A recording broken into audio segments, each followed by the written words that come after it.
ঢাকা আরিচা মহাসড়কে যানবাহনের অতিরিক্ত চাপ নেই, তবে যাত্রীদের ভিড় বাড়ছে। টিকিট কাউন্টারগুলোতে অতিরিক্ত ভাড়া নেওয়ার অভিযোগও রয়েছে।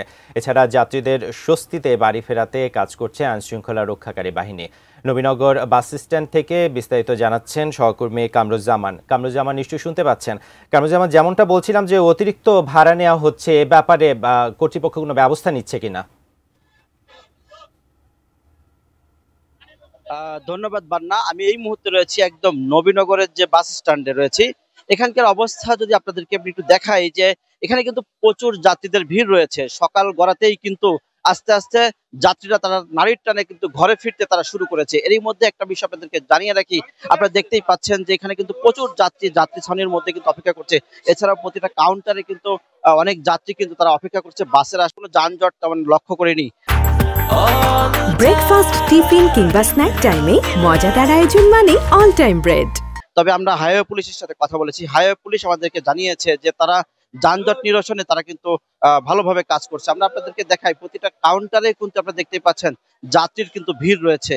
এবং হাইওয়ে পুলিশ আমাদেরকে জানিয়েছে তারা সকাল থেকেই কিন্তু যেন যানজট না হয় সেটা তারা কিন্তু ব্যাপকভাবে কাজ করছে। এছাড়াও ঢাকা জেলা পুলিশ, ট্রাফিক পুলিশ তারা সবাই কিন্তু তৎপর রয়েছে এই নবীনগর চন্দ্রা মহাসড়ক এবং ঢাকা রিচা মহাসড়কে।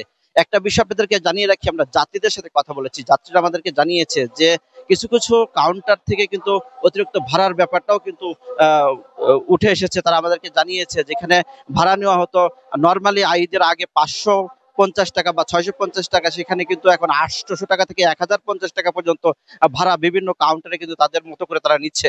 তো এরকম কিন্তু আসলে এই ঈদে কিন্তু যেহেতু ঢাকা আরিচা মহাসড়ক এবং সাভার কিন্তু একটি ইন্ডাস্ট্রিয়াল এরিয়া, পোশাক শিল্প এরিয়া, এইখানে কিন্তু লক্ষ লক্ষ মানুষের বসবাস। তারা কিন্তু এই প্রতিনিয়তই তারা এইখানে ঈদের সময় আসলেই কিন্তু একটা ভিড়ের যে তৎপরতা সেটি কিন্তু দেখা যায়। আপনারা দেখতেই পাচ্ছেন যে গাড়ি কিন্তু আমি ঢাকা রিচা মহাসড়কের যে অবস্থান সেটি কিন্তু গাড়ি খুব রানিংই আছে, কোনো জায়গায় যানজটের ইয়ে নাই।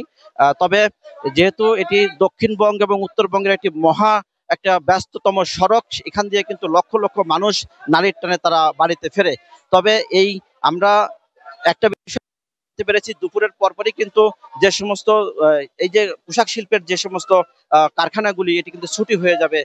ছুটি হওয়ার পরপরই কিন্তু একটি যানজটের যে ইস্যু সেটি কিন্তু আসলে লক্ষ্য করা যাবে। আমরা এই বিষয়ে প্রশাসনের সাথে কথা বলেছি, তারা আমাদেরকে একই রকম জানিয়েছে যে দুপুরের পরপরই কিছুটা যানজট হতে পারে, সে বিষয়ে তারা দ্রুত নিরসন করার চেষ্টা করবে বলে তারা আমাদেরকে জানিয়েছে।